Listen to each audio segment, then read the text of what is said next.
Uno, dos, tres. Hola, buenos días, buenas tardes o buenas noches. Bienvenidos y bienvenidas al segundo capítulo de esta temporada de Sueñan los libreros con ovejas eléctricas. Este podcast es un espacio creado por cuatro libreros, Carlos Sosa, Bienvenidas y bienvenidos. Gracias por escucharnos. Edwin Uribe, Hola, hola, ¿cómo están? Espero anden muy bien. Natalia Ardila Hola, ¿cómo están? Qué rico que estén aquí. Quédense hasta el final. y quien les habla, Carolina Sánchez. Aquí queremos seguir conversando alrededor de nuestras lecturas y anécdotas como libreros. Hoy tenemos un capítulo reivindicativo solicitado por nuestras lectoras eléctricas en el que estaremos hablando de la producción literaria escrita por mujeres. En esta ocasión tendremos una invitada de lujo, Gloria Susana Esquivel.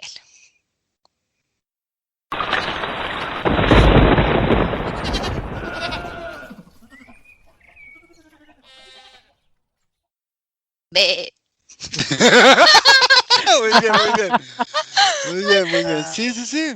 Bueno, yo quiero empezar con la pregunta de siempre. ¿Qué están leyendo?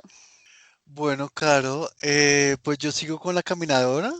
Va un poco lento, pero aquí vamos de la mano de Esther Forero. Lo que queda más claro al comenzar nomás la lectura es que la definición de Esthercita ya determina un lugar minoritario en ella y por eso Diana Cura desde el título le pone Esther Forero. Además, tengo dos lecturas que llegaron del sur, de una librería en Buenos Aires que me mandó dos libritos. Uno es el de María Moreno, Contramarcha, editado por Ampersand, editorial argentina, y el otro es Papelucho, Gay en Dictadura, de Juan Pablo Schutterland, editado por Alquimia, de Chile. Pues genial. Yo ya acabé los que les había mencionado el capítulo pasado, así que empecé con la antología poética de Ernesto Cardenal y me metí a leer Nostalgia de Cartaresco. En esas dos estoy ahorita, en esas dos empresas ando. Yo quiero leer Nostalgia. Yo siempre he querido leer ese libro, Que me lo sí. preste Edwin. Ay, vamos a llorar. Las primeras páginas son para sentarse a pensar en la vida, pero sí, Me gusta, sí, me sí, sí, gusta. sería genial. Yo me compré un libro que hace muchas ganas tenía de leer, que se llama Tanta Sangre Vista, de Rafael Baena, adaptada a cómics. Esto lo sacó Rin Naranjo hace ya un buen tiempo, pero pues me causaba mucha curiosidad y como que leo tan poco, ¿no? De la gráfica que quiero empezar por alguna cosa. Esta historia es pues la historia típica colombiana de guerra, sangres, abuelos, tristezas. Pero lo bonito es que juega mucho con el color, entonces la parte del abuelo la cuenta una gama de color, la parte del nieto la cuenta otra, y entonces uno como lector puede sentir como la jugada de los colores, de las fuentes, no sé, eso me parece muy nuevo y divertido aprenderlo. Y por el otro lado, finalmente empecé el libro del Secret Santa que me regalaron estos queridos libreros, Sin Remedio de Antonio Caballero. ¿Y qué tal está? Pinta bueno. Bueno, me Dijo, alegra. Bueno, en mi caso, no sé si ustedes se acuerden o quienes nos escucharon por allá en el capítulo 10, pero yo quería que me regalaran de Navidad los cuadernos de la guerra de Marguerite Duras, editados por Ciruela. Y bueno, tuve suerte y encontré esa lectura bajo el árbol. Ha sido maravilloso porque digamos que el libro literalmente recoge los cuadernos de la autora. De hecho, en la parte interna se divide como el cuaderno de portada negra o el cuaderno de portada rosada o el folio de hojas sueltas. Pero lo más interesante es que he podido ver como el proceso creativo de la autora, porque como que hace muchos esbozos de lo que van a ser sus novelas a futuro. Entonces, por ejemplo, para contarles un poquito, el personaje de El Amante, que es como este personaje tan mítico y tan elegante y tan ideal, pues en estos cuadernos se ve simplemente como un hombre común y corriente y hasta feo. Entonces ha sido muy bonito porque sí, como que es un interés que tengo últimamente, que es ver ese proceso creativo, tal vez porque no he terminado de descifrarlo. Y por otro lado, estoy leyendo un ensayo que se llama Cambios y Realidades en la condición social de los artistas en Bogotá entre 1910 y 1930. Un título súper largo, pero digamos que me ha gustado mucho del libro que en este panorama nos permite ver también cómo las mujeres estaban como relegadas a un papel como de arte hogareño, que era considerado un hobby. Y bueno, ha sido como muy interesante ver todo lo que nos ha traído a estos cambios sociales y a este momento en el que los libreros eléctricos decidimos hacer un capítulo dedicado a la producción literaria hecha por mujeres. Entonces, lo primero que les quiero preguntar respecto al tema de hoy es, ¿cuándo llegaron las mujeres a sus bibliotecas? ¿Cuáles fueron sus primeros referentes? ¿Y cuál ha sido su experiencia, pues, leyendo autoras? Yo la verdad me cuestioné realmente ya muy grande las lecturas que yo tuviese sobre mujeres. Sí, como que ya cuando caí en cuenta, como uno siempre lee hombres y no se da cuenta. Todo el canon es hombres blancos. Entonces, digamos que eso me lo cuestioné en verdad muy ya grande. En el colegio quizás leí algo un poco de Isabel Allende, pues como lo típico, lindo y tiernito. Leí Paula, que era un poco doloroso, pero me gustó bastante. Un poco de Gabriela Mistral, Laura Esquivel, Ana María Matute, Soledad Costa Samper, Luisa Valenzuela. Creo que fue como los primeros pasitos de bebé que di en ese mundo gigante. Ya después, poco más grande, me pareció que fue como un destape de maravillas, por decirlo de alguna manera, porque después de leer como a Virginia Woolf, a Olga Orozco, a Clarice Lispector, uno le toca todos los sentidos y es una cosa maravillosa. En mi caso, el colegio no brindó mayores lecturas más allá de, no sé, Huxley o Quijotes, ¿no? Y Sancho Panzas, y ese tipo de historias que se supone que son imprescindibles, incluidos en la soledad. Más bien fue ya en la universidad en la que aparecen otras lecturas y donde aparecen otras voces. Entonces ahí yo debo agradecer, por ejemplo, una clase que se llamaba Escrituras y Género, que la tomé en segundo semestre, recién entré a literatura, y ahí apareció Peli Rossi, que es una autora de la que hablo en varios de los capítulos que hemos hecho. Pero entonces desde ahí se empieza como a marcar una distancia entre el canon, el boom y las intenciones de, sobre todo de mis profesoras y de mi filiación un poco, pues como muy lejos de la heterosexualidad dominante.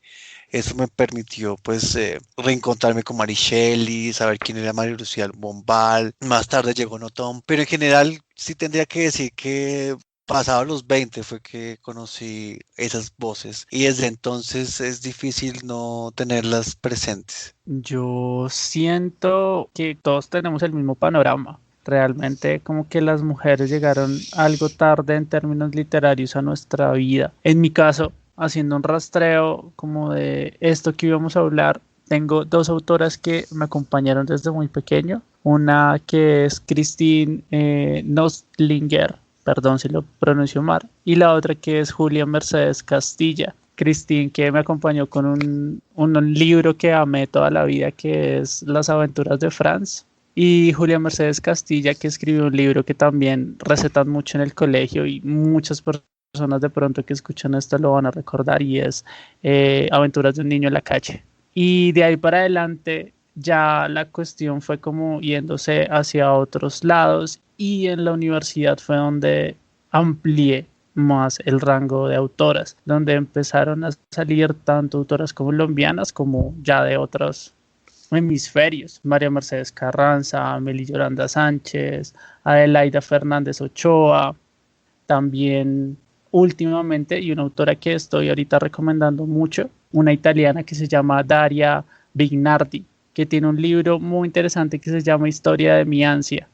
Entonces por ahí empezó, por ahí fue que volvió, pero realmente fue hasta la universidad que me volví a reencontrar con la producción literaria escrita tal cual por mujeres. Entonces ese ha sido mi recorrido y pues obviamente autoras también que van un poco con la ciencia ficción, como Úrsula, por ejemplo, y como Margaret Cavendish, que también las tengo ahí muy presentes. Edwin, me encanta que hables de autoras de ciencia ficción, porque justo hace como 3 días una amiga me preguntó como, oye, quiero leer mujeres que hayan escrito ciencia ficción, porque no he leído ninguna. Y la verdad, yo en ese momento no tuve que recomendarle. Entonces, afortunadamente ya tengo que decirle. Bueno, en mi caso, he pensado muchísimo esta pregunta desde el momento en el que decidimos hacer el capítulo y fue como muy triste. Yo creo que para todos no sé si solo para mí, pero darme cuenta de que mi biblioteca, por ejemplo, es predominantemente masculina, que cuando miro hacia atrás digo, en el colegio no me pusieron a leer a ninguna autora, que digamos, yo creo que a mí sí me afectó mucho como ese discurso que había antes del canon y etcétera, de que la buena literatura estaba escrita por hombres. De hecho, lo leí en un libro de Fanny Buitrago, en la contracarátula literalmente dice eso, como que cita a Rulfo y dice que Rulfo dijo que la buena literatura estaba escrita como si fuera escrita por un hombre. Entonces, pues, como que empecé a hacer este recorrido. Creo que las primeras autoras fueron muy como a cuentagotas. El primer libro que recuerdo fue como Agua para Chocolate, que ya les había contado que creo que me llegó muy pronto. De ahí en adelante no hubo muchos más referentes hasta Retrato en Sepia, de Isabel Allende también, que me gustó mucho y que me acuerdo mucho que lo estaba leyendo en 11 en el colegio, mientras tenía que haber estado leyendo la Ilíada. Entonces perdí ese examen. Y bueno, ya de ahí en adelante, pues entré a la universidad, hubo pocas referencias, lamentablemente. Luego conocí, pues ya como por investigaciones mías, a Montserrat Ordóñez, a Margarit Duras, esto también fue como en parte por la librería, a Clarice Lispector, y todas estas autoras que se han vuelto como tan importantes para mí, porque digamos que encuentro en ellas también mi manera de habitar el mundo, y ha sido muy importante poder tener referentes en la literatura. Y entonces, bueno, creo que me gusta mucho y he descubierto como muchas cosas muy interesantes, como juegan con los géneros literarios, creo que rompen con muchos esquemas. Me parece maravilloso que estemos haciendo este capítulo precisamente por eso, para que otras personas no tengan que esperar hasta sus 20 años para tener referentes. Eso me lleva como a la siguiente pregunta, que es: ¿cómo ven ustedes que ha sido la representación de las mujeres y la visibilidad editorial? Y también aprovecho para hacerles esta pregunta, y es si ustedes, desde su perspectiva individual, sienten que hay alguna diferencia entre la escritura hecha por hombres y la escritura hecha por mujeres. No sé, ¿cómo ven eso? Me mandaron a mí al agua primero, así que... A mojarse, a mojarse. Sí, eso es lo que toca. Yo siento que de un buen par de décadas para acá se está haciendo una labor editorial bastante grande por recuperar esas voces femeninas, ¿sí? Siento que muchas editoriales están poniendo como su mano al fuego por reivindicar esas voces como tan ocultas, como tan dejadas atrás por cuestiones sociales, culturales y demás que más de uno ya tiene presente. Es así como, por ejemplo, editoriales como Impedimenta o, por ejemplo, como Páginas de Espuma están sacando antologías de cuentistas latinoamericanas o alrededor del mundo. Si no estoy mal, Páginas de Espuma tiene un libro que se llama Insólitas, por ejemplo, que son narradoras de lo fantástico en Latinoamérica. Y tiene otra que se llama Vindictas, que son una antología de cuentos latinoamericanos. Por otro lado está Impedimenta también sacando una serie de antologías alrededor de lo femenino. Si no estoy mal, hay uno que se llama como Mujeres Asesinas, así tal cual como la serie, eso, Damas Asesinas, mire, ahí me corrigió. Y que también cuenta como ese tipo de historias un poco trepidantes. Y el último que sacaron se llama Reinas del Abismo y recupera también un poco como esta cuestión de la literatura de terror escrita por mujeres. Y si hay alguna diferencia entre escritores y escritoras, yo siento que en cierta medida lo hay desde la base de lo experiencial. Lastimosamente, pues no vivimos los mismos contextos. Yo creo que eso da una cierta visión crítica hacia la forma en cómo se puede escribir ciertas situaciones, pero pues más allá de lo experiencial siento que no hay más, como está esa cuestión estética y muy intrincada que obviamente da mejores como argumentos, pero pues eso es como lo que puedo ver o dimensionar en este momento. Yo creo que no es tanto la visibilidad editorial, es decir, que los editores se ponen a buscar mujeres y las publican porque son buenas o todo que creen que van a ganar mucha plata publicándolas, sino creo yo que es más una cuestión de que las mujeres se han dado cuenta que es una posibilidad. Es como cuando decían que salió en la prensa que